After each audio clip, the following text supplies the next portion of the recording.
Ya, mari kita buka bersama langsung saja di dalam Injil Matius pasal yang ke-11. Kita lihat bersama firman Tuhan. Injil Matius pasalnya yang ke-11. Ini tes suara saya, tes 1, 2, 3, 3, 2, 1. Iya, kayaknya kurang ngebas ya. Di sana kedengaran bagaimana suara saya? Tidak kedengaran? Kedengaran atau tidak? Kedengaran ya? Bagus, berat, atau seperti mak-mak? Ya? Iya, tes 1, 2, 3, 3, 2, 1. Haleluya. Kita buka bersama Injil Matius pasal yang ke-11 ya, dan kita lihat ayat yang ke-2 ya. Di sini tentang Yohanes Pembaptis ya, dan Yesus dan Yohanes Pembaptis. Baca bersama ayat yang kedua. Di dalam penjara Yohanes mendengar tentang pekerjaan Kristus, ayat 3. Lalu menyuruh murid-muridnya bertanya kepadanya, engkaukah yang akan datang itu, atau haruskah kami menantikan yang lain? Ayat 4. Yesus menjawab mereka, pergilah dan katakanlah kepada Yohanes apa yang kamu dengar dan kamu lihat. Ayat 5. Orang buta melihat, orang lumpuh berjalan, orang kusta menjadi tahir, orang tuli mendengar, orang mati dibangkitkan, dan kepada orang miskin diberitakan kabar baik. Ayat 6. Dan berbahagialah orang yang tidak menjadi kecewa dan menolak aku. 7. Setelah murid-murid Yohanes pergi, mulailah Yesus berbicara kepada orang banyak itu tentang Yohanes. Untuk apakah kamu pergi ke padang gurun melihat bulu yang digoyahkan angin kian kemari? Untuk apakah kamu pergi melihat orang yang berpakaian halus? Orang yang berpakaian halus itu tempatnya di istana raja. Ayat 9. Jadi untuk apakah kamu pergi melihat nabi? Benar, dan aku berkata kepadamu bahkan lebih daripada nabi. Ayat 10. Karena tentang dia ada tertulis, lihatlah, aku menyuruh utusanku mendahului engkau. Ia akan mempersiapkan jalanmu di hadapanmu. Saudara, Yesus dan Yohanes Pembaptis. Di sini dikatakan siapa Yohanes Pembaptis itu? Dia adalah orang yang dipilih Tuhan. Dia adalah utusanku, kata Yesus, yang mendahului engkau. Ya, firman Allah. Ia akan mempersiapkan jalan di hadapanmu. Yohanes Pembaptis adalah seorang yang dipilih Allah untuk mempersiapkan jalan bagi kedatangan Yesus.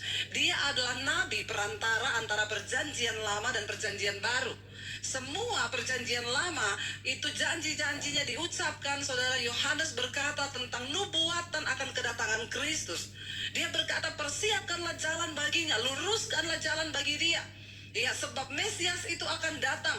Bulu yang patah terkulai tidak akan dipatahkan, sumbu yang pudar nyalanya tidak akan dipadamkannya. Dia bersaksi tentang sang Mesias yang akan datang. Dan Alkitab mencatat, singkat cerita, datanglah Yesus, dan Alkitab juga berkata bahwa Yohanes Pembaptis membaptis Yesus. Jadi menurut saudara, Yohanes Pembaptis ini orang yang luar biasa nggak? Luar biasa, karena dia dipilih Tuhan. Bahkan dia membaptis Yesus, ya. Dia adalah seorang yang mempersiapkan jalan bagi Tuhan. Singkat cerita, Yesus datang. Yesus mulai dibaptis, Roh Kudus turun. Yohanes melihat Roh Kudus seperti burung merpati hinggap dan turun di atas kepala Yesus, berkata, inilah anakku yang aku kasihi, kepadanya lah aku berkenan. Dia melihat semua peristiwa itu terjadi. Tapi Injil Matius pasal yang keempat ayat 12, coba kita lihat bersama. Di Injil Matius 4, ini baru Matius 4 ya, kita tahu Matius 1 itu menceritakan Yesus 2, 3, ini baru yang keempat ya. Ayat 12, Injil Matius 4 ayat yang ke-12. Baca bersama. Tetapi waktu Yesus mendengar bahwa Yohanes telah ditangkap, menyingkirlah ia ke Galilea. Jadi di Injil Matius pasal yang keempat, Yohanes ditangkap. Dan apa yang Yesus lakukan? Dikatakan Alkitab berkata Yesus menyingkir, tidak mau ikut-ikutan. Saudara, saya mencoba bertanya, seandainya kita yang jadi Yohanes, ya, coba kita sedikit merenung, bukan menghayal, ya, tapi merenung. Kalau saudara dipilih menjadi Yohanes, orang yang mempersiapkan jalan bagi Tuhan, yang berkata bahwa luruskan jalan baginya, sang Mesias akan datang. Dia adalah seorang diurapi yang maha tinggi dan bla bla bla bla lain, dan semua terjadi. Lalu pada akhirnya Yohanes ditangkap dan dipenjara. Lalu Yesus menyingkir. Kira-kira kalau saudara jadi Yohanes, saudara kecewa atau tidak? Jujur, kecewa atau enggak? Kecewa. Dan Alkitab berkata tadi di Injil Matius pasal yang ke-11 ayat yang kedua, tolong dibalik lagi, Injil Matius 11 ayat yang kedua, dengan jelas firman Tuhan berkata di sana, di dalam penjara. Singkat cerita, Yohanes di penjara.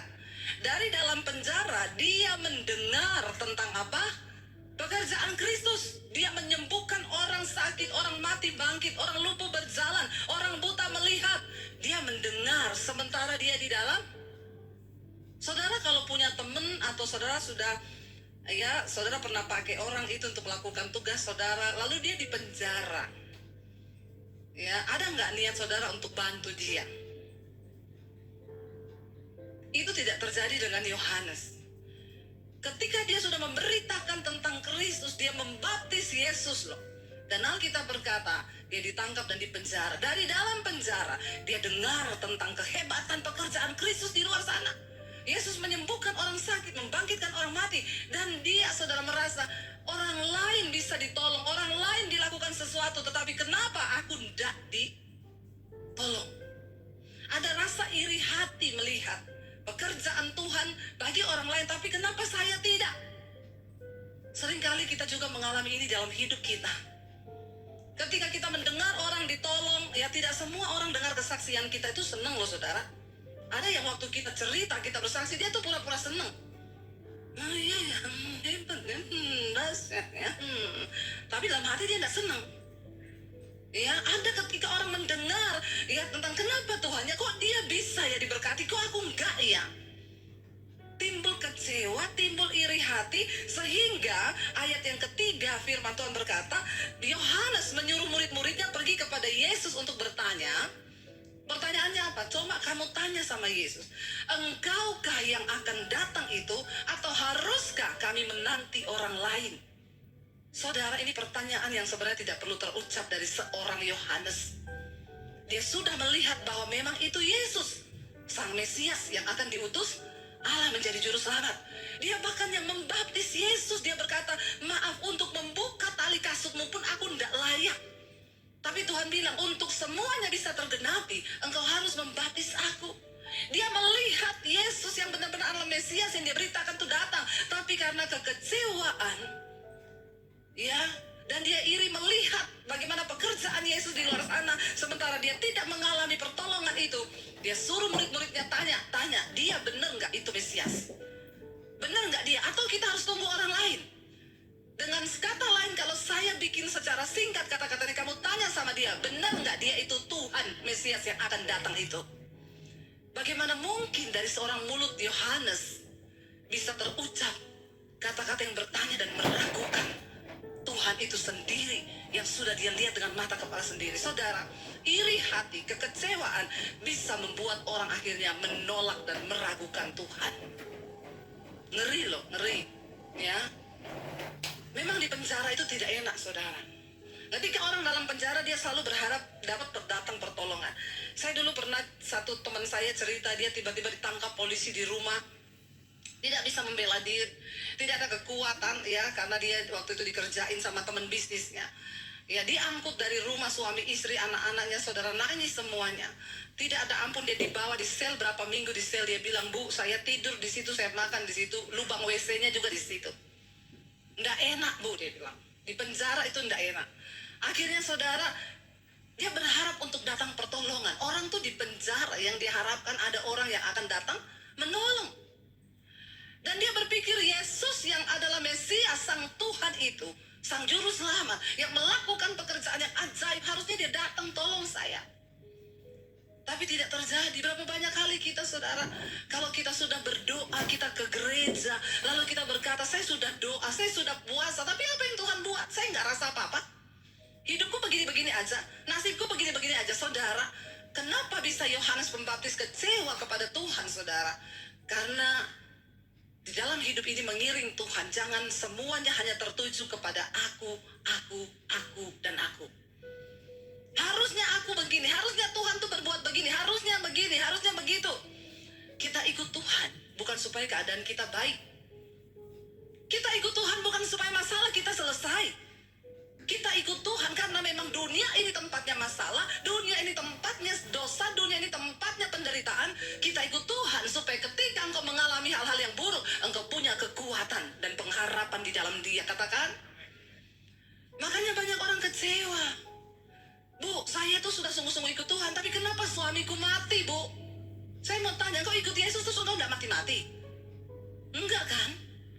Walaupun kita jadi anak Tuhan yang taat, apakah kita masih bisa akan menghadapi masalah? Iya, karena kita masih hidup di dunia. Walaupun kita sudah sungguh-sungguh ikut Tuhan, apakah orang bisa kena kanker? Bisa. Waktu kita sudah sungguh-sungguh melayani, apakah anak kita bisa mempermalukan, mengecewakan kita? Bisa. Ini dunia.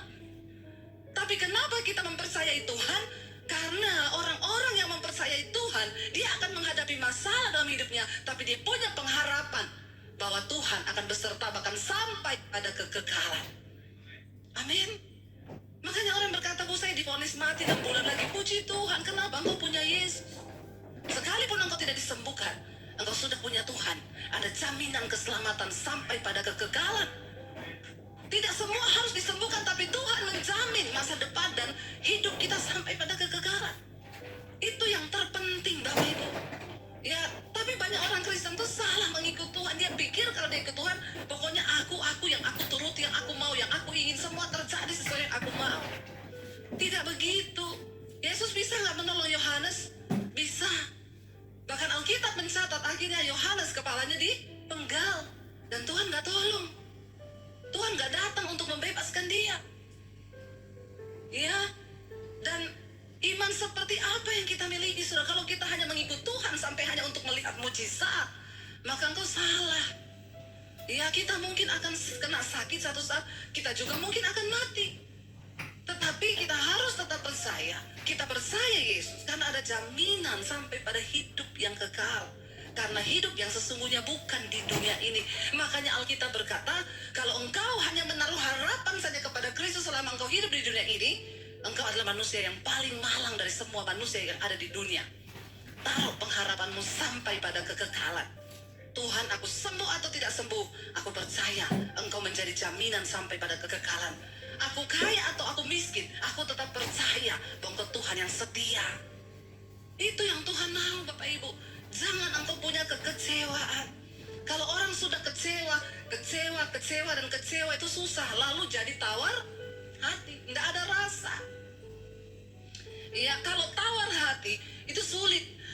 Roti tawar masih enak, dikasih meses sama susu jadi sedap. Tapi kalau hati tawar, siapa yang bisa ya untuk membuat hati itu kembali manis? Saya tuh kadang dengar orang bercerai. Kadang-kadang hakim itu belum memutuskan palu ya. Dia akan bilang, Bapak Ibu saya kasih waktu 1 bulan, coba merenung dulu, coba bernegosiasi dulu, coba pulang dulu, jangan terburu-buru, ingat yang manis-manis. Coba ingat dulu pertama kali kamu jatuh cinta, ingat dulu pertama kali kamu ketemu, ingat waktu kamu lirik-lirikan, ingat waktu kamu jatuh cinta. 1 bulan saya kasih kamu waktu, berpikir lagi baik-baik. Kalau hatinya ya kecewanya masih di tahap yang sedikit, masih bisa akhirnya lewat hamba Tuhan atau apalagi mereka melibatkan Tuhan, bisa. Tapi kalau sudah banyak kecewa, hakim kasih waktu 1 bulan. Cuma 1 minggu dia telepon hakim, Pak Hakim cepat ketok palu cerai. Jangankan 1 bulan, 1 minggu kami sudah mau saling bunuh ini. Kenapa? Karena hatinya penuh kekecewaan. Karena orang itu kalau kecewa sudah pasti menolak.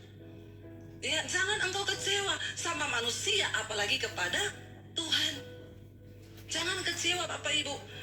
Dia suruh tanya, lalu Yesus menjawab begini kepada murid-muridnya. Jawab Yesus ya. Yesus menjawab mereka, pergilah, ayat 4, dan katakan kepada Yohanes apa yang kamu dengar dan kamu lihat. Cerita aja apa yang kamu dengar, yang kamu lihat. Apa yang harus kamu sampaikan kepada Yohanes? Dia nggak perlu tanya kamu Mesias atau bukan. Cerita aja. Orang buta melihat, orang lumpuh berjalan, orang kusta menjadi tahir, orang tuli mendengar, orang mati dibangkitkan, dan kepada orang miskin diberitakan kabar baik. Ini adalah hal-hal yang juga diberitakan Yohanes ketika dia menyatakan bahwa Sang Mesias akan datang. Dia akan membawa sebuah pengharapan yang baru, kata Yohanes. Tapi ketika dia kecewa, Dia menjadi tidak percaya. Lalu Yesus berkata kepada mereka, dan tolong sampaikan kepada Yohanes ayat 6. Dan bilang kepada Yohanes, berbahagialah orang yang tidak menjadi kecewa dan menolak aku. Dia ngomong bilang sama Yohanes, berbahagia orang yang tidak menjadi kecewa dan menolak aku. Karena orang yang kecewa sudah pasti nanti akan menolak. Dan ayat 7 berkata, setelah murid-murid Yohanes pergi, mulailah Yesus berbicara kepada mereka. Dia ceritakan Yohanes adalah seorang yang besar. Dia dipakai sebagai utusan Allah. Dia adalah seorang nabi antara perjanjian lama dan perjanjian baru yang menyatakan bahwa nubuatan itu akan digenapi. Tapi apa yang terjadi, saudara? Kekecewaan meliputi hatinya. Bapak Ibu, ya, kita harus berdamai dan jangan biarkan rasa kecewa itu selalu ada dalam hidup kita. Kemarin berapa malam yang lalu saya bacakan kesaksian di Mesbah Doa. Yang ikut Mesbah Doa pasti tahu. Seorang ibu cerita, Bu, saya mau bersaksi. Sebelum saya mengenal channel Ibu Debbie, saya ini orang yang penuh dengan kekecewaan. Saya kecewa kepada suami dan mertua saya. Saya tidak bisa mengampuni mereka. Hati saya sudah kecewa.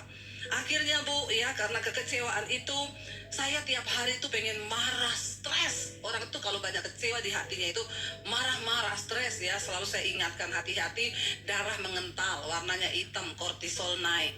Kalau engkau simpan kecewa, amarah, kepahitan, itu sudah satu paket. Lalu akhirnya dia bilang, saya mulai mendengarkan khotbah-khotbah di YouTube.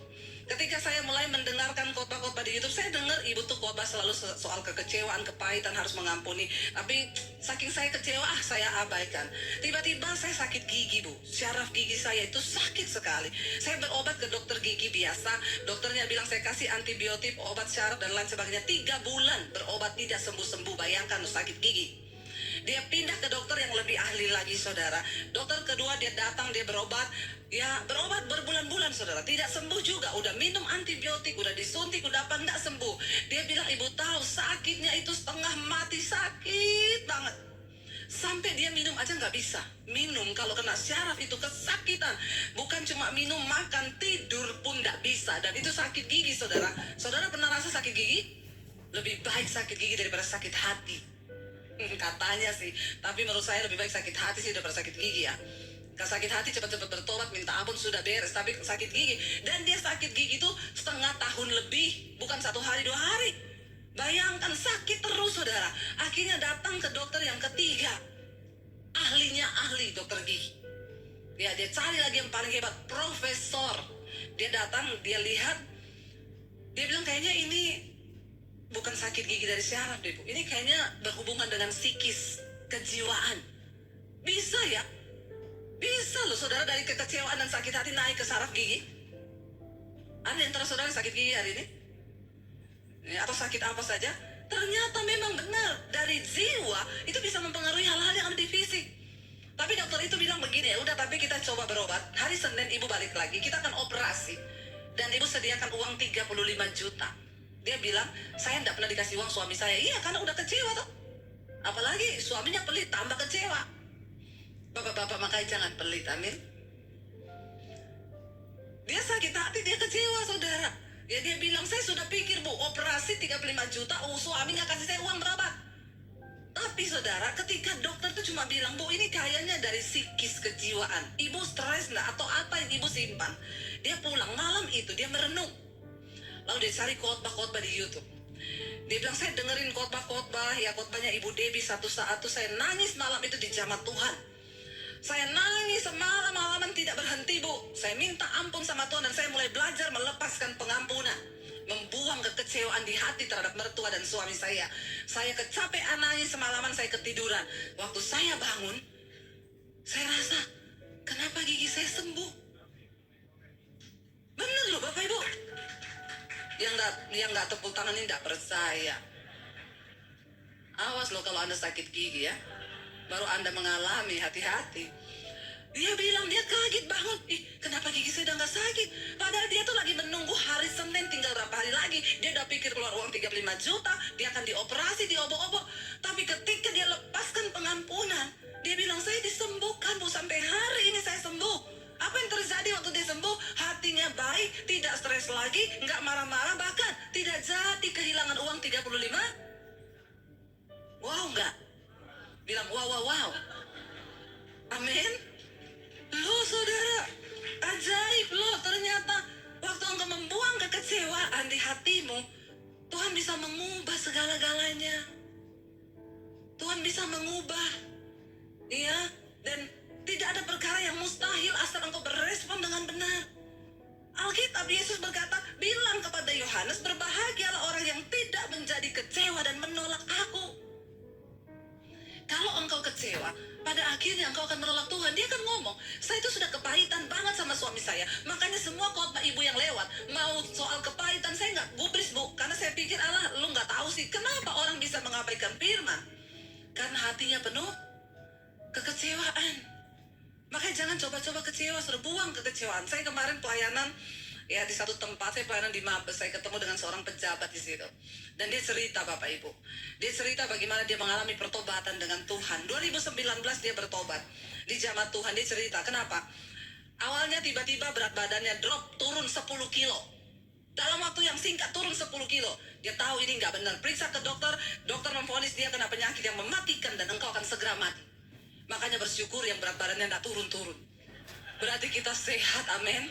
Haleluya, puji Tuhan. Bersyukur ya. Karena orang gendut susah diculik.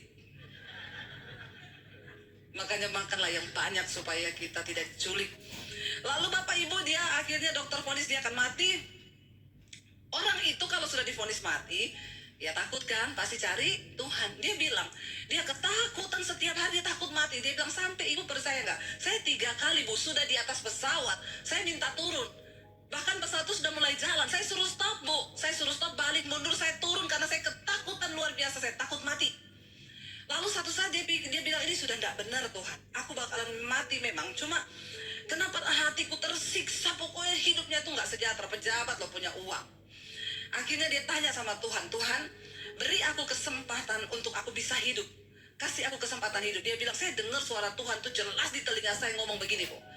Aku akan memberi engkau kesempatan hidup. Dan kalau aku beri engkau kesempatan hidup, engkau mau pakai untuk bersinah, untuk selingkuh, untuk melakukan semua kejahatan, untuk itu engkau minta diperpanjang hidup.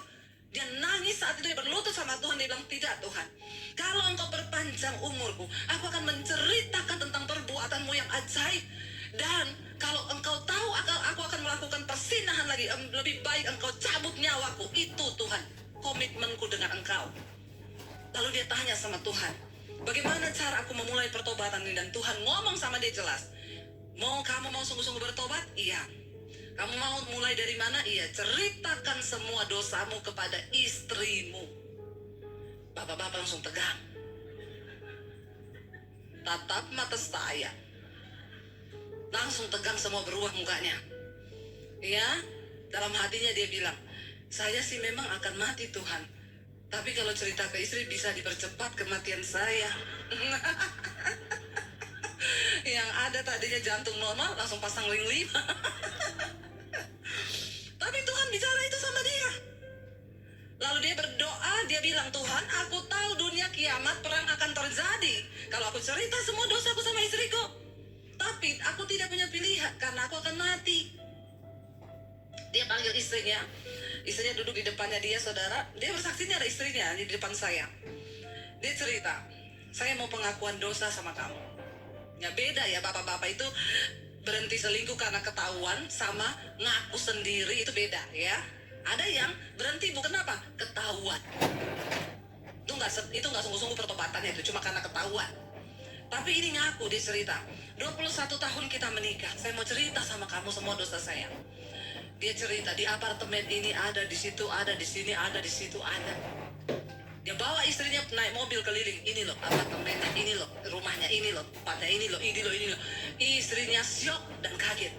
Istrinya bilang sama saya, Bu, saya tahu suami saya bukan orang baik, tapi saya tidak menyangka kelakuannya sebejat itu. Ternyata yang dia lakukan tuh jauh dari apa yang saya pikirkan, Bu. Dia bilang, akhirnya Bu, saya belum. Istri saya tiap hari matanya bengkak, nangis tiap hari, tidak bisa makan, tidak bisa tidur. 2 tahun. Kenapa? Hatinya kecewa. Kecewa. Dia bilang, kita menikah 21 tahun dan ternyata perbuatanmu seperti itu. Suaminya bilang, aku akan mati. Aku terima semua penghakimanmu, aku terima. ngomong aja, pokoknya aku tuh akan mati, aku minta maaf. Tapi kenapa istrinya bisa sembuh, saudara? Termasuk cepat, 2 tahun tuh sembuh. Karena dia melihat ada buah pertobatan yang dihasilkan oleh suaminya. Dia bilang, Bu, suami saya tiap pagi bangun berdoa, dengerin khotbah, baca Alkitab. Ya itu khotbahnya Bu Dewi bisa 6-7 kali sehari dia dengar. Di kantor dia dengar khotbah, di rumah dia dengar khotbah. Dulu tengah malam ditelepon istrinya, di mana? Masih dinas, belum pulang. Iya, masih kerja. Nggak usah cari-cari, tutup aja teleponnya. Sekarang Bu, jam 4 udah di rumah. Istrinya bilang, kok udah pulang? Bingung nggak? Bingung. Ada perubahan yang terjadi. Jadi ibu-ibu kalau suamimu bilang dia sudah bertobat tapi kelakuannya belum berubah itu belum bertobat dan percaya. Pulangnya masih tetap sama tengah malam, kelakuannya masih sama, pret. Saudara, dia bilang, ibu tahu perubahannya luar biasa. Dia setiap hari ngajak saya berdoa. Dan apa yang terjadi, saudara? Dia bilang teman-temannya datang di kantor, para pebisnis datang, ngasih bawa duit, Bu, bawa duit. Dia tanya, buat apa nih duit? Biasalah, Pak, bawa pulang uangmu. Saya mau berdoa buat kamu. Kamu harus ketemu Tuhan. Jadi kemarin kita persekutuan tuh rata-rata teman-teman pengusahanya yang dulu sering datang, itu diinjilin semua sama dia. Bahkan kemarin ada orang yang gak percaya Yesus, saudara, karena melihat pertobatannya. Dan saya berkata, wow, luar biasa apa yang Tuhan buat. Dan istrinya kekecewaannya segera pulih. Kenapa? Karena dia melihat suaminya itu berubah. Bapak Ibu, berbahagialah orang yang tidak menjadi kecewa dan menolak aku. Ingat, ya kita mungkin akan mengalami banyak kekecewaan dalam hidup ini, tetapi segeralah buang itu supaya engkau jangan menolak Tuhan. Lihat bersama Ibrani pasal yang ke-12 terakhir ayatnya. Ibrani pasal yang ke-12 ayat yang ke-25. Ibrani 12 ayat 25 kita baca bersama 1, 2, 3. Jagalah supaya kamu jangan menolak Dia yang berfirman. Sebab jika mereka yang menolak Dia yang menyampaikan firman Allah di bumi tidak luput, apalagi kita jika kita berpaling dari Dia yang berbicara dari sorga. Jagalah supaya kamu jangan menolak Tuhan. Kekecewaan itu akan membuat kita pada akhirnya menolak Tuhan di dalam hidup kita. Saya berdoa Bapak Ibu, jangan biarkan hati kita diisi oleh kekecewaan. Kecewa pada manusia, jangan apalagi kecewa kepada Tuhan. Apapun keadaanmu hari ini, tetaplah percaya bahwa Dia Tuhan yang turut bekerja untuk mendatangkan kebaikan di hidup kita. Kenapa kita percaya Tuhan? Karena ada jaminan yang sampai pada kekekalan. Dan itu cukup. Tuhan, Engkau tolong atau tidak tolong, Engkau sembuhkan atau tidak sembuhkan, aku tetap percaya padamu. Seorang hamba Tuhan di Nigeria, saudara, dia seorang hamba Tuhan yang dipakai Tuhan mendoakan orang sakit sembuh. Saya undang para imam musik untuk maju. Yang sakit didoakan sembuh. Pokoknya lumpuh berjalan, buta melihat. Tiba-tiba satu saat Tuhan izinkan dia kena sakit. Dia berdoa bagi dirinya, dia tengking sakitnya tidak sembuh. Dia berpuasa untuk kesembuhannya, dia tidak sembuh. Dan pada akhir hidupnya dia berkata, Tuhan, aku kecewa kepadamu. Kenapa aku mendoakan orang lain dan mereka sembuh? Tapi ketika aku sakit, aku berdoa, aku tidak disembuhkan. Jadi maaf Tuhan, aku akan meninggalkan Engkau dan tidak lagi percaya kepadamu. Saudara tahu dia mati karena penyakitnya dalam keadaan dia menolak Tuhan karena kecewa. Seharusnya dia berkata, Tuhan, aku sembuh atau tidak sembuh, aku tak percaya Engkau Tuhan yang berdaulat atas hidupku. Aku tidak akan pernah menolak Engkau, sebab Engkau yang berjanji memberi hidup sampai pada kekekalan. Apapun masalahmu hari ini, saudara, mari datang pada Tuhan. Kita mau bilang, Engkau yang lebih tahu apa yang terbaik bagi hidup kami. Ajar kami menerima segala keputusan Tuhan, sebab Engkau yang lebih tahu bahkan cara yang terbaik untuk pulihkan hidup kami. Bangkit berdiri bersama Bapak Ibu. Kita naikkan pujian ini. Kau lebih tahu Tuhan yang terbaik buat hidup kami. Terima kasih Yesus. Terima kasih Tuhan. Karena itu apapun masalah hidup kami, kami tidak protes dan tidak menjadi kecewa. Tapi kami mau belajar percaya bahwa Tuhan, Engkau sedang berproses dan tahu yang terbaik buat hidup kami. Katakan bersama saudara,